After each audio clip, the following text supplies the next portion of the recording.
welcome back to the podcast. Today, we're diving into one of the biggest shifts happening in property management marketing right now. One of my favorite topics, to be honest, which is how social media is reshaping the renter journey. For a long time, social, as most know, was mostly about brand awareness. But today, renters are actually using platforms like Instagram, TikTok, and others to discover communities, explore neighborhoods, and even start narrowing it down where they want to live. So earlier this year, my guest, Kelly Satino, who's a social media enablement manager here at Soci, put together a set of predictions for where social media was headed in 2026. It was a super hot read, and I remember it well. And now that we're kind of into this year and we're seeing a lot of those trends take shape, what we want to do is just really kind of break down what's happening, what's accelerating faster than expected, what it all means really for multifamily marketers who are tuning into these podcasts on a regular basis. So welcome to the show, Kelly. And if you wouldn't mind, just give me a quick introduction to yourself. And Absolutely. Yeah. Thanks for having me. So, Kelly Satino, like you mentioned, my title is Social Media Enablement Manager here at Soci. And what that means is I work with customers and even internal folks to make sure everybody's caught up on industry updates. Our products are, up to date as well in alignment with industry updates. I worked at Dick's Sporting Goods on their social team for 5 years before coming to Soci, and then I've been at Soci for almost 5 years. So I have about 10 years in the industry on both the customer corporate side and then also on the Soci side. So really excited to be here today and talk about social and property management. and social, I always say, is super complicated. I mean, social really started with in our industry, particularly, people still refer to us as the social company.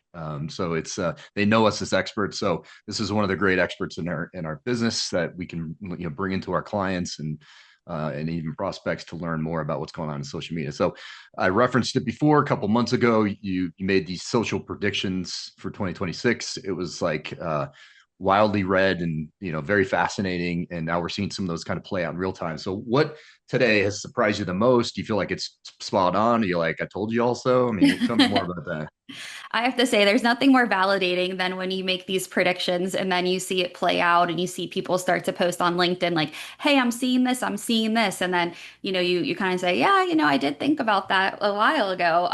But one of them, I think that really took off the most of the few that I put together was social as a search engine. And I know you referenced that at the beginning here, but that's really picked up. And I think last year we looked at it as, "Hey, this is starting to happen. It's something you should maybe keep an eye on." But this year it's more like, hey, if you're not optimizing for people to be actually searching in social, then you're missing out as a marketer this year. So I know there's also a little bit of a misconception about it's only Gen Z who's doing this, but that's really not the case anymore. Latest stats is 55% of millennials use TikTok as a search engine. And millennials aren't young anymore, I guess I'd say. Like, they're upwards to almost 50 now. Not saying 50's old, but you know what I'm saying? Like, it's not like it's just teenagers who are doing it. So I think the prediction that has surprised me the most is just the uptick in how much people are using social as a search engine. Yeah, our industry has always been really fascinated. I found dating back to my time at Zillow, with looking at those generational behaviors. And I guess, oh yeah, I'm sure all marketers, I guess, are jazzed about that. But it's really, really important in this industry in the sense that there are more, I don't call them older people. I guess you can say that, older people who are renting, communities, right? They're choosing to Mhm. leave homes and rent, and it's a big play. So really, really interesting. So what, like, just out of curiosity, what is the social platform do you think people are using the most and why? And, when it comes to renting? Yeah, I think Instagram and TikTok are two of the big ones. I think especially Instagram people are using. Instagram recently changed their search experience just in the last couple weeks, where if I was to search, pet apartments, Pittsburgh or something like that, it's now scraping reels and the text overlay more than it is any other type of content.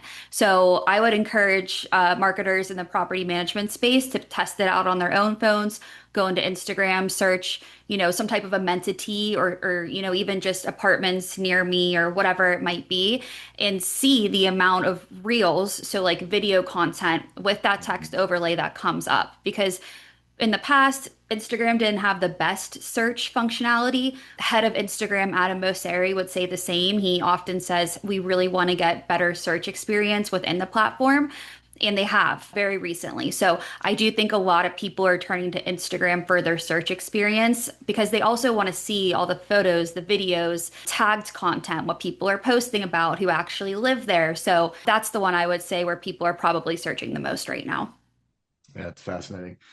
Yeah, we have discussions a lot with marketing teams about capturing that real, well, I guess is what we Yeah. refer to it as, the real stuff, and Yeah. get out on their phone and go about the communities and using that as data or content, I should say, not data, content that's gonna give people a good feel for what is it like to be here, what is it like to live around this area, what's going on around here, what are these people like. So interesting. Anything else you want to talk about in terms of other social channels that you're like, these guys got it going on? I mean, this is really, this is a good one. Any others? I would say TikTok is rising as well. Like I mentioned, I know there's a bunch of stats. I think every time I look, there's a different stat that comes out about how many people are using TikTok as a search engine. Like I Mhm. mentioned, I think 55% of millennials is the most recent that I saw. I know I personally just when I'm doing research before I travel somewhere, like I went to London recently. I mean, not recently, last year, but I searched restaurants in London on TikTok before I went to Google even. And I know a lot of people are doing that behavior, not just for restaurants, but also where they want to live for the same reason as Instagram. You want to see that authenticity, you want to see what people are posting about. And I Mhm. think TikTok is just rising in usage. So people naturally are spending their time there. So that's where they're searching. So those are the two big ones I'd say. YouTube is always something where there's going to be video content, and that's where that longer form goes. Yeah, I would say those three are probably the big ones. Okay, awesome. So let's pivot a little bit to AI. This podcast has always been pretty heavy in AI. Nothing against social media and that kind of thing, but I wanted to get kind of your positioning a little bit. You said that AI won't replace social teams, but social teams using AI will replace those who don't. And now is AI, you think, table stakes for social teams? Absolutely. Yeah, I think especially, in 2026, it's something kind of like I was mentioning last year, it was a hey, nice to have something to keep an eye on. And this year it's really, I would say, necessary. It's how marketers are going to get ahead. AI is here to stay, and that's the reason why. So if you're not able to adapt for AI, then you're unfortunately going to get left behind as everybody else does. So I do think, love it or hate it, it's here, and you should take advantage of it as an efficiency tool. And when you think about property management companies, where do you think AI is going to help them the most, in your opinion? From a social perspective, I'd say optimization, content assistance. I don't want to jump straight to content creation because I do think there's so much authenticity with property management that it's still always going to take those folks with boots on the ground. They know their properties the best, but AI can help make their life easier, whether it's caption creation, scheduling, reporting, knowing what works, what doesn't work, how to tweak things from there. So I think such a great tool, especially when it comes to social as like an assistant. But again, I do want to stress the human authenticity, especially in this space, because deciding on a place where to live, there are a few things more important than that, right? So like all the things we were saying before about knowing what to expect at that property, like is there a dog park, is there a pool, etc. That can't be replaced by AI, but marketers should use AI as for help. Yeah, and that discoverability piece of it that we've been talking so much about here at Sochi, and I think there's still just a lack of in our industry, still just a lack of understanding around that, like how to maximize this and optimize it and use it essentially. So, what can you tell or help the property management companies in that area? Yeah, I would say for optimization, using a tool like Soshi where you can help see what is performing best, maybe what's not performing so well, and then you can go from there. So I'm really big on reporting, community management. AI is super helpful for community management because it can help respond. And by community management, I'll back up for a second there. I mean, responding to comments and direct messages on social. That is so important, not just from a brand perspective, but a customer service perspective. Algorithms want to see you responding to comments and direct messages. So, those are prospects, those are tenants, those are, all sorts of different people. So AI can really help you respond efficiently. You can have automatic responses go up with, again, human oversight if you'd like. AI tools like ours are smart enough to know how your language, your brand voice and how you speak, and they can help you respond on your behalf. So I would say that's like a large part of the optimization. And then the reporting and the ideation part also, like I said, caption generation, understanding, hey, this post received this much reach. We should try to get some more on our content calendar that mirrors that. All those different types of signals working with AI, and then in the future, imitating that strategy, I think is a spot where we can really lean on AI. Excellent. Okay. So you meet with a lot of social teams, right? Yeah. In our industry and other industries. So when you think about like social managers, are they thinking in your mind like SEO strategists now? Do they need to? I mean, I guess I'm interested in learning like when you're meeting with teams, what do you see most often in these roles? Where the gaps, where they need to go to? That's a great question. So, my search counterpart, Mike Snow, we have a external webinar where we meet with customers, prospects monthly. And something that he and I always say is one, SEO, we talk about now as search everywhere optimization. It's not just Mhm. search engine optimization because people are searching everywhere. So, social marketers should think like search marketers and vice versa. Social and search teams, if they are separated at certain places, again, it kind of depends on the org. Sometimes they are, sometimes they aren't. They need to be working together because social folks need to know what keywords are being searched for that they should then be optimizing for. So, the social people should be going in Search Console and understanding what search keywords are. Search folks need to be talking to their social team saying, hey, we got a huge uptick on, polls, like swimming pools at properties heading into the summer. You should be creating content with text overlay that mentions the swimming pools in it. So I think, search and social are so important to be talking together right now. Whether you sit on the same team or not, you should definitely be strategizing and brainstorming. And that's a lot for my mind to take in. I'm the simple sales guy here, so that's a lot. But I can tell you love it and you got expertise in it. So I'm just out of curiosity, like where do you? I mean, I know you worked with the various companies you share this. Like, where did this passion for you start, and where did this carry you? How did you get here? Yeah, that's a great question. So have always had like a marketing brain, I would say, but I don't know if I knew I had that. Just to probably overshare here, in high school, I always thought I wanted to be a lawyer. So it's one of those things where if you kind of were good at arguing, for lack of better words, people would say you should be a lawyer, and then you're like, okay, I'm gonna do that. And then I met with some lawyers one summer, like heading into my senior year of high school, and this one guy was just really transparent and said like, hey, I don't think you should do this. He's like, I just from meeting you for this last 30 minutes, I think you have other interests and I think you should pursue something different.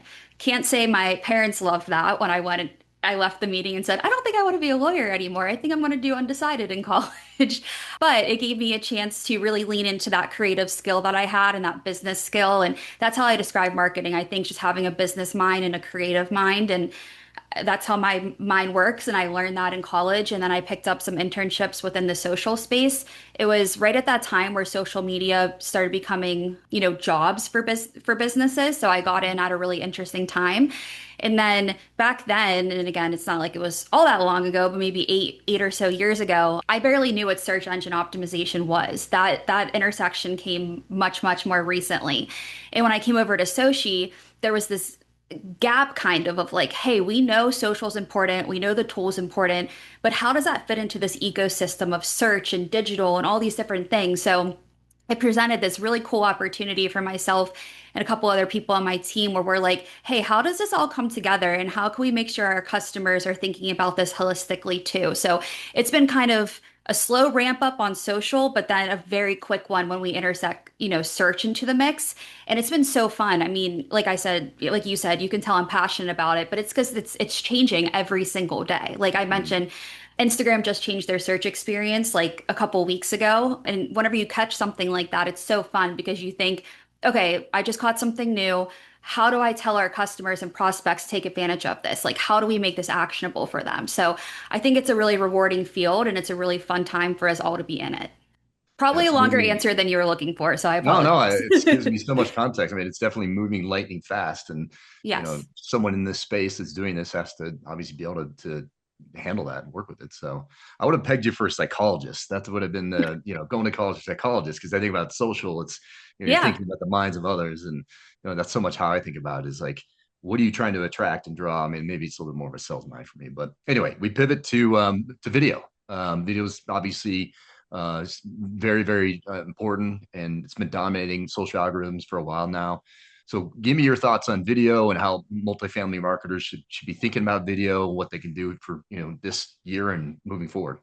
Yeah, so video is my one prediction that I predicted it was going to really ramp up, but at the same time, I didn't want to sound naive by saying that because it is a little bit obvious, videos everywhere. But the important part I want to stress there is that the way the algorithms treat videos. So whenever we post a video from Sochi, it posts to Facebook and Instagram as a reel.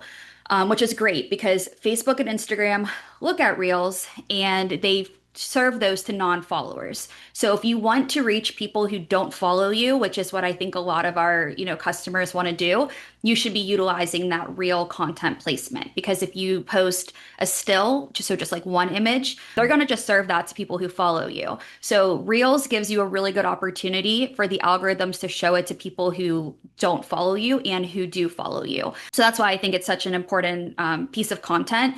The other thing is that TikTok now has a local tab, which is pretty new just in the last month or so. So that means if you go on TikTok, you have all your different feeds at the top, and one of them is called local. And that means every video you see in there is going to be local to your area. So again, for me, that's Pittsburgh. And it's not just a lot of likes or influencers. It could be my next door neighbor who's posting, their front yard would show up in that local tab. So that creates a really strong opportunity for people to reach those around them who don't follow them. And the other thing with video too is that you want to make sure you're always creating it for social. You want it to be vertical, you want it to be short. That's something that is kind of hard to get across to people because they're like, oh, I want to do a whole apartment tour in slow-mo and show every room and it's 10 minutes long. But unfortunately, whenever we look at the data, you can see most people stop watching after like 10 seconds. So you really have to catch them quick and you have to make it pretty quick and you have to shoot for social, meaning like a vertical video. Where do you see it going in the future? I mean, any trends that you're predicting for 2027?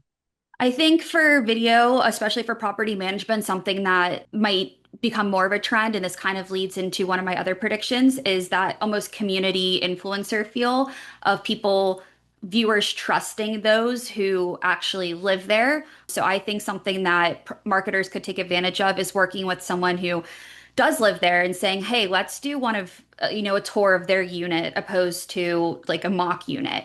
So I think just utilizing residents more is something that's going to become more of a trend, especially on the video side. Yeah, I thought I remember you talking about that previously because that is a really good idea. And that's something we talk about with our our clients a lot. Is they have these really creative, useful residents essentially, right? That can bring content. So what would you think would look? I mean, I think about like neighborhoods. I think about I don't know anything in and around the community. But what would be some really good examples into your mind that Yeah, would? I think like a POV shot. So it's like, say I live there and it was like, get ready with me today for work or spend the morning with me as I get ready for work. And it could be the person stepping out of bed, going into their kitchen, because then you get to see like a cool view of what somebody does in the morning and you get to think, okay, that could be me. I could go there. I like that kitchen. I like that setup. And then it's them leaving, walking to their car. It's, seamlessly the parking lot's right there. Or maybe it's their after work routine where they're going to the dog park and it's their perspective of going to the dog park. So that way it's a creative way of showing somebody, hey, this is what it could be like if you live here without having to connect those dots for them. So that sounds like my 13-year-old daughter when she's doing like the makeup stuff in her room, Yeah. This is what it's like Yeah. to be me. So yeah, I get it. Anyway, But that's so important. Like I know it's because I always when I talk to customers and I say influencers, I think all of our minds go to like the get ready with me as I put the makeup on and talk about my day or whatever. And it's mm, not always exactly like that. When I say influencer, I mean that in the sense of someone who's just truly influencing, not someone who has, a ton of followers. It's someone who is just in your community who maybe, wants to help out. Maybe you'll give them a gift card or something for their cooperation to a local mm. restaurant or something, and they just kind of help you out there. It doesn't really matter if they have followers. It doesn't have to be, million follower influencer. Just somebody who is good with the phone, who's happy to help you is really what I mean by that. Yeah, we don't see a lot of influencers in our space, but I've seen it a couple times, and I don't know. I mean, do you think there's value there? I think we're missing the boat if we're not using influencers in property. I I mean, like a think legitimate, I guess not like you just described, but an actual influencer. No, so I would say there isn't really value in like an actual influencer because I always say, especially when we're talking local, you want to reach the people around you, not someone across the country. So it's really not, going viral should not really be anyone's goal in the property management space, in my opinion, or using major influencers. If you're in Pennsylvania and you go viral in Arizona, it's really not going to give you any business. So Right. I would say that micro influencer or just focusing on being big in your own community is way more impactful than getting a reach of 1 million if those 1 million people are never going to be in your community. True. Okay. So, a lot of our clients have 50 plus communities, obviously large at scale. So, how do you suggest they scale hyper local content with that type of environment? Hundreds, sometimes even a couple hundred to 1,000 communities. Yeah, I mean, honestly, the answer is Sochi in a lot of ways. Like having a tool where you can work, smarter, not harder, where you have those dynamic variables so that you can post one piece of content that goes out at slightly different times. It might have the property name as dynamic text in it. We understand scalability is really difficult across all industries, especially property management. But I think, again, that goes back to having AI as a resource, having like a strong tool like Sochi. We help solve those problems for you within the platform where we do have those scalability techniques. So I would say working smarter, not harder with the resources that you have around you. Okay. So there's a lot of platforms to choose from, obviously, for the marketers. There's really a risk of fragmentation there, obviously. But you think about the window of a renter, I mean, it's probably more like 3 months, at max could be, 60 days. So what would you suggest to, property management marketers that are thinking about, that window of time and what social channels they should use and how they would approach that? Yeah, it's a great question. And I know property is a little bit unique in that way, what that sales cycle looks like. I do think platform fragmentation is a concern for people this year. That was one of my other predictions is that, there's not only just Facebook anymore, there's a ton of different platforms. Sometimes I'll start a meeting by asking someone, or asking people, what were the last social channels you were on? And everybody has a different answer because it could be Mm, Reddit, it could be TikTok, it could be whatever. With that said, I do think Facebook and Instagram is still where the time should be spent for the most part. I do think that's where the focus should be. But I do think it's valuable in having a profile created at least for these other channels. So I'm not saying you need to have a full TikTok strategy or a full, thread strategy, but I think it's worth at least securing a handle, getting a profile photo up there, getting a website and contact information, even if you don't post ever. It's important to just have that handle created. And that's mostly because the LLM, so like ChatGPT and all of that, they're scraping that presence to see if if you're alive, basically. And that's how they know if they should be recommending you in search results. So I think it's really important, not just from like a strategy perspective, but also from a search and LLM perspective to make sure you have the lights on everywhere. But again, knowing that there's a really short window and you should really only be focusing on a couple platforms, Facebook and Instagram are still the two main ones where the effort should be spent. okay, yeah. So you think it's super risky if you just focus only on Instagram and Facebook? It's best to explore and expand out. Yeah, like again, I think Facebook and Instagram is where the most of your time should be spent. That's where the content should be. But I do think you in 2026, you need to have the lights on in other places. You need to just have those profiles created, figure out a strategy later, but you want to secure those handles so nobody else can take it.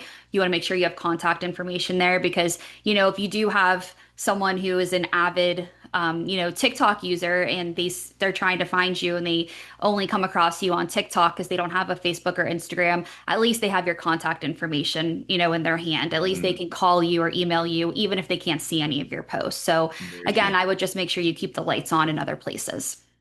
Yeah, I might be dating myself, but I actually like Instagram and Facebook. So, Yeah.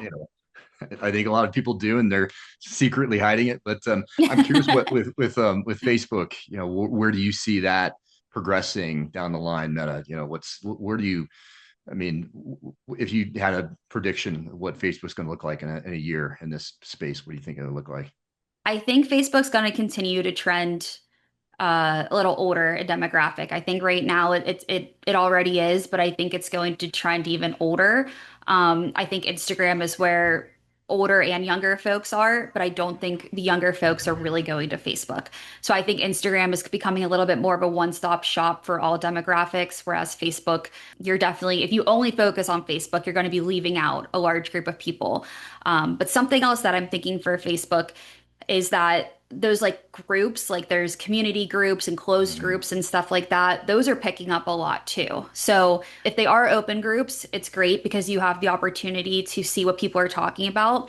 And by a group, I mean like if you're a mom or a dad, a lot of the times there's like a Pittsburgh moms Facebook group or something like that. Mhm.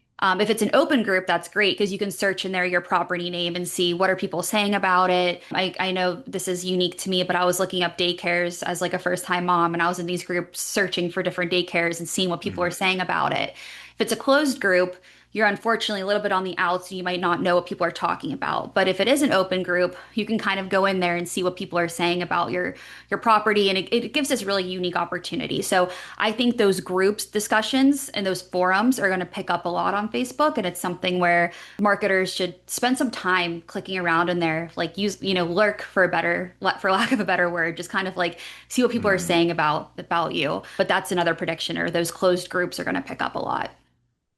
Yeah, we do a lot of work, have a lot of clients in the senior living space, assisted living, senior living, and that's one common messaging or one common messaging and themes that you might have the children of those elderly, using tools like Facebook, to determine what that community is like. So I assume that's going to continue. I'm curious why I know it's trending Facebook, and I don't want to spend too much time here, but like trending, to the older side.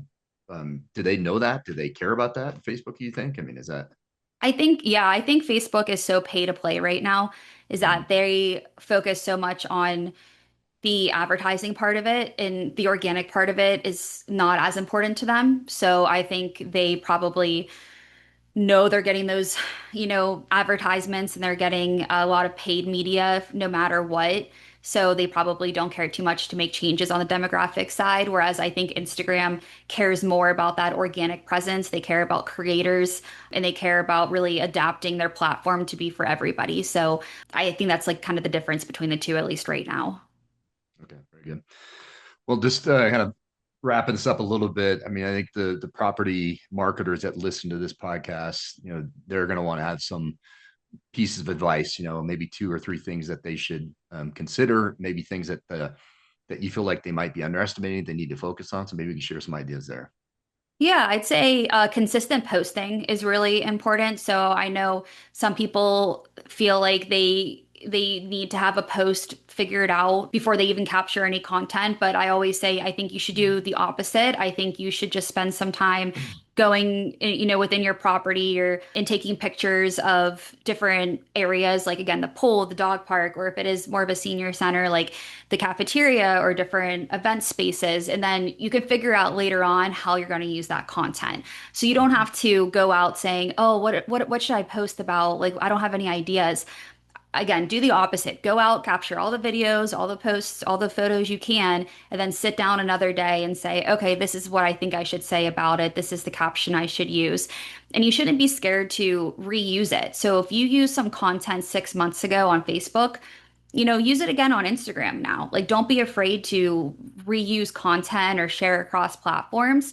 Again, going back to thinking smarter, not harder, but you should have that consistency. Maybe not every single day, but I think, a couple times a week trying to get something out there. Again, that signals to the LLMs like ChatGPT that you are authentic, you're alive, you're reliable. They'll recommend you more. So I think consistent posting is one. Take an interest in search and social. I think we probably stress that one a lot, but I think using your own phone to conduct some searches is really important. I think just playing around and doing your own kind of first party research to see how your property is appearing within Instagram or Facebook is really important, and then taking those learnings. So I would say getting an interest in search and social. And then the last one would be community management. Again, meaning respond to comments and direct messages. Take 5 minutes a day and just really knock all that out. The algorithms love to see it. So it's going to be really important for, again, not just your brand awareness, but also customer service. The algorithms like to see it. So it's really worth commenting back to every single comment you get, even if it's not a question, even if it's just, love it here. You should say, thank you so much for, respond, whatever it might be, you should answer every single engagement. Well, Kelly, that was fascinating. Probably one of my favorite topics, just again, the history of social and where we've come from. And I think social is very, very hard. And now it's changed to this search engine as well, a very critical one for the property managers and just how, in terms of how the renters are discovering, evaluating. It's a very powerful thing in our business. And I try to emphasize that with our clients a lot. So really appreciate your time today. Super valuable resource to us here at Sochi, and you've got a great insight. We could probably talk for another hour actually, but I know you got things to do. Um, so with that in mind, anyone that's listening, I really appreciate that. If you found this conversation helpful, be sure to subscribe to the podcast on Spotify and YouTube so you don't miss any future episodes. And we've got a lot more coming with other great experts like we had with Kelly. So with that said, thank you again so much, and I wish you a good day. Thank you.